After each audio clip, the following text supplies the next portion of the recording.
So, hello, Dr. Falki. Actually, it's our pleasure to have you here today. So, first of all, what would we like to know is, can you tell us about this whole medical profession? Actually, how do you define your profession? It's a very long journey, I would say, because हम 8th से सोचना शुरू करते हैं actually what you want to become, and 9th, 10th, 11th, 12th में it's up to us whether we choose non-med or med. But अगर आपको इस profession में आना है तो आप medical लेते हैं, medical subjects लेते हैं which are bio, physics, chemistry, and then you study. फिर हमारा एक entrance होता है. After that we enter into a medical college. फिर 5.5 years की हमारी proper journey होती है. 4.5 years का है academic and 1 साल की internship रहती है. उसके बाद हमें ये डॉक्टर की डिग्री मिलती है. Now, as you are saying that you have started very early in class 8th or 9th, you were exactly clear about what you are going to be, कि आप डॉक्टर बनना चाहते हो. So, was it your first love या पहले आप कुछ, जैसे हम बचपन में हमारी कुछ ख्वाहिशें होती हैं कि मैं पहले कुछ और बनना चाहता हूँ, और उसके बाद जब आप डॉक्टर की तरफ आए, who was your mentor, कि कैसे आपको उसके लिए मोटिवेशन मिली? Okay. अगर स्कूल टाइम की बात करूँ तो I wanted to become an astronaut, scientist. But my second love was of course doctor. But as I grew up, I saw कि I'm more drawn to this profession because it serves community, जो कि शायद मैं करना भी चाहती थी. So yeah, so I decided no, I should go for this field instead of being a scientist. और जहाँ तक mentor की बात है, I would say I particularly have no mentor, but yeah, अगर किसी का हो, it definitely helps them. But I think I wanted to become a doctor. That thing in me is my mentor, basically. So actually it is a very long journey. मुझे लगता है इसमें लगभग 5 से 6 साल तो हमें एक डिग्री सिर्फ हासिल करने में लग जाते हैं. तो how was your journey actually when you started and till now? How have you enjoyed this journey? How do you like it? My journey is, I would say, a good journey because I always wanted to become a doctor. I शुरू से ही था कि हाँ doctor बनना है. So yeah, I enjoyed studying bio first of all. Then I took medical in 11th, 12th और proper focus करके पढ़ा and then cleared the entrance and now I'm in medical college. So according to you, what is the right strategy for the preparation of this exam? If we want to go in medical field, how should we start our preparation? So as you know, हर एक entrance को clear करने का एक procedure रहता है, एक proper process होता है. Same applies to this also. After clearing your 10th, student takes medical subjects, that is bio, physics, and chemistry. And after clearing those subjects, he or she can apply for NEET UG wise. So specifically talking about NEET UG, there are around, when I gave 180 questions were there, and 90 are from bio and 45 physics and 45 chemistry. So bio holds a major portion, but yeah, bio holds a major, but though I would say physics and chemistry are rank deciding subjects. So because bio maximum बच्चों का एक hold रहता है bio में, तो bio अगर आप 90% कर रहे हैं, तो I would say कि आप एक सीट सिक्योर करते हैं, लेकिन rank depends upon how much your strong is physics और chemistry.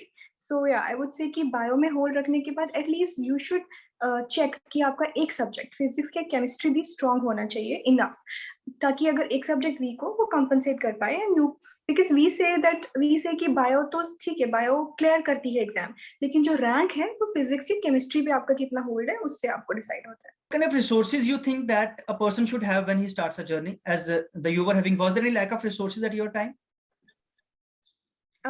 No, I would say there were no lack. I didn't feel it personally because अगर हम नीट यूजी का पैटर्न देखें या उसका सिलेबस देखें तो वो बुक सबको अवेलेबल होती हैं. मेन जो बुक्स होती हैं एनसीईआरटी की बायो, अगर हम उसको अच्छे से थॉरली पढ़ें तो nobody will feel like ये lack of resources है. अगर आपका गुड होल्ड है on physics and chemistry, you will crack the exam. And NEET UG paper का जो पैटर्न रहता है, मेन क्वेश्चन जो होते हैं वो एनसीईआरटी से ही आते हैं, बिकॉज दे नो कि बच्चा कहीं से भी अप्लाई करेगा, किसी भी एरिया से अप्लाई करेगा. रिसोर्सेज कोचिंग इंस्टीट्यूट किसी को हो सकते हैं, किसी को नहीं हो सकते हैं. So they are not setting the exam coaching institutes को ध्यान में रखिए, they are setting by the standard books. So if you have a good hold on standard books तो lack of resources I would say होगा. कि वैसे तो आजकल तो YouTube वगैरह काफी सारी चीजें हैं, हम काफी सारी चीजें रिसर्च करके एक्चुअली फ्री मटेरियल बहुत सारा अवेलेबल है अभी, अगर कोई प्रिपरेशन स्टार्ट करना चाहे तो there are lot of free books and free videos जो हमें यूट्यूब से मिल सकती है, और काफी सारे ऐसे प्लेटफॉर्म्स है जो हेल्प कर रहे हैं स्टूडेंट्स की। राइट, इन माय टाइम्स उतना यूट्यूब का आई वुड से नॉलेज नहीं था, लेकिन अब there are lot of resources, lot of platforms जहाँ से बच्चे सीख सकते हैं। अगर उनके पास मेंटोर्स नहीं है, they are there to help them, but you have to reach out, आपको सर्च करना पड़ेगा। And now I think a lot of things which are helpful are available free online. You just have to go for it and search for it. This is where skill map comes by bringing mentors to you. Yeah. So as you are here to help students, so इस तरह से सारे professions का skill map is helping students कि जहां से उनको proper information and insights मिल सकते हैं कि प्रोफेशनल जर्नी कैसी होनी चाहिए और कैसी होती है। So are there any common mistakes जो स्टूडेंट्स करते हैं? व्हाट डू यू थिंक कि जब हम प्रिपरेशन एक स्ट्रेटजी बनाते हैं, अपने टाइम मैनेजमेंट करते हैं, जो बच्चा 9 से शुरू करता है या फिर 11-12 से शुरू करता है, तो कुछ कॉमन मिस्टेक्स हम करते हैं जो हमें ध्यान में रखनी चाहिए? 9-10 का तो आई वुड से, बट हाँ 11-12 में बच्चे क्या करते हैं, दे थिंक जिनके पास शायद जो ट्यूशन या कोचिंग इंस्टीट्यूट्स में नहीं है, दे विल थिंक कि they are lacking somewhere, they will give themselves excuses, but I think उसका कोई मतलब नहीं है, बिकॉज एट द एंड आप कितना करते हैं उस पर सब डिपेंड करता है। कोचिंग इंस्टीट्यूट्स भी यही बोलते हैं कि 95% is the students hard work and 5% is only coaching institutes input in there. So वो 5% कीपिंग इट असाइड, अगर आप 95% अपना देते हैं तो आई डोंट थिंक कि nobody can stop you from having a rank in NEET UG. और वैसे जैसे हम अभी देखते हैं काफी सारे स्टूडेंट्स कोचिंग की तरफ जाते हैं, तो हाउ डू कोचिंग्स हेल्प? मतलब कोचिंग ने आपकी कितनी हेल्प की थी जब when you were preparing? Like क्या डिफरेंस क्रिएट हो सकता है कि एक बच्चा कोचिंग लेता और एक नहीं लेता?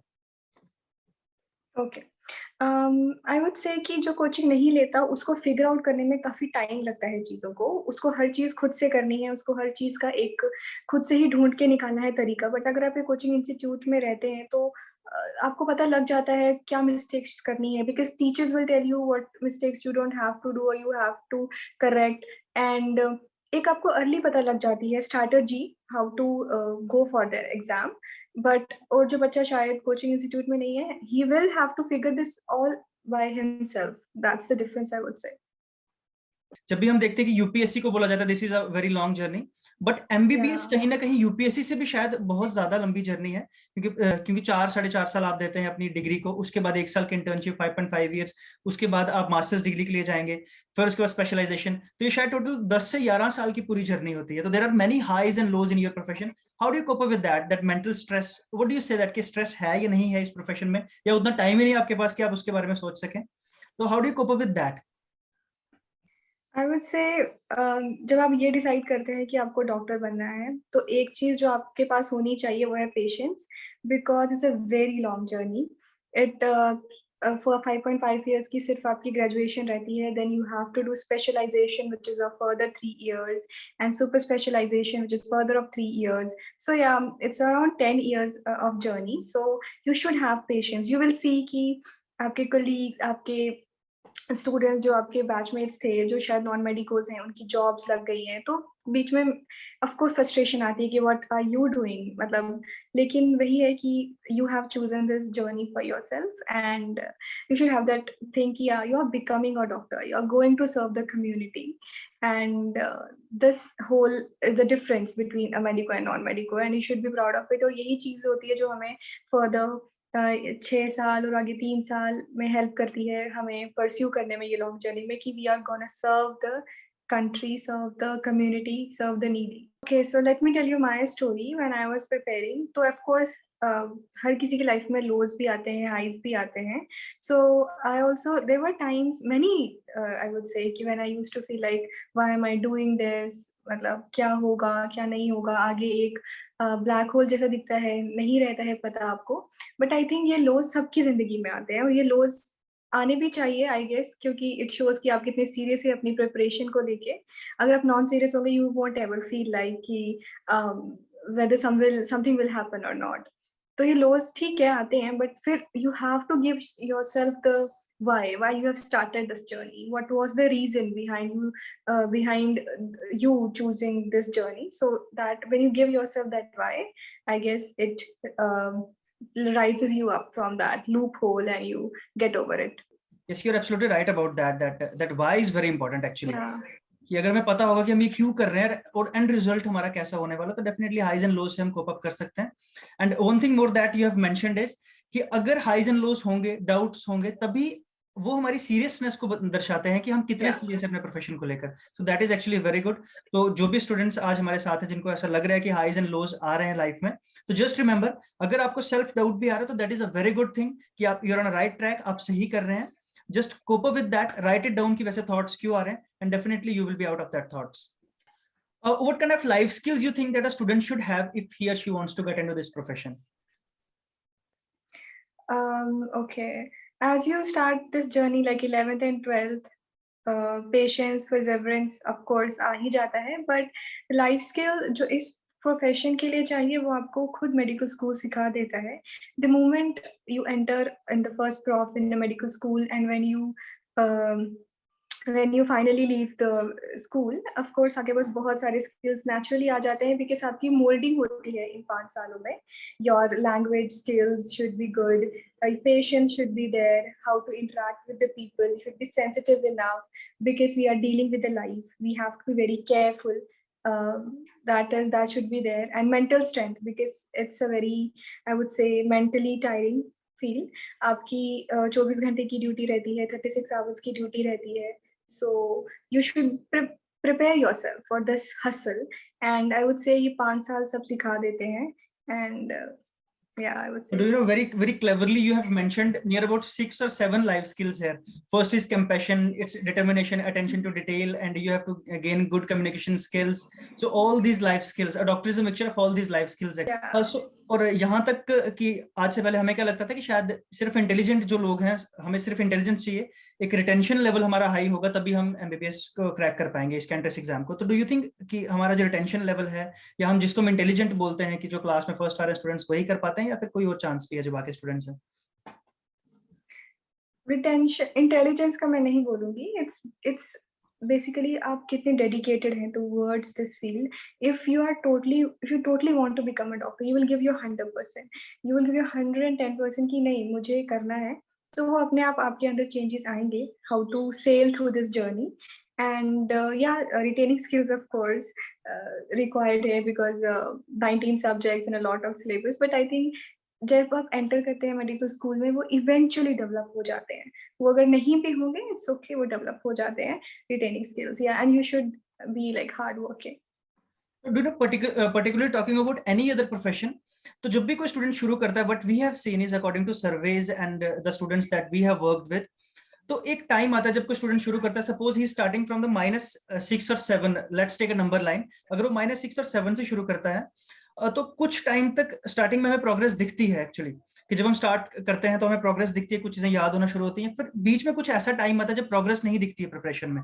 जब क्लास 9 से अगर हम शुरू करते हैं 10th या 11th में हमें प्रोग्रेस नहीं दिखती, तब जो हमारा ग्राफ है वो बहुत लो आता है. और तो that time, how do you cope up with that time actually, जब वो ग्राफ बहुत नीचे आता है, जब कुछ प्रोग्रेस नहीं दिखती है, एक मोनोटोनस जॉब होती है, पूरा दिन हम काम कर रहे हैं, सेम चीज कर रहे हैं, या पढ़ रहे हैं सेम 1 साल 2 साल के लिए, तो उस टाइम पे motivated, how do you stay motivated at that time?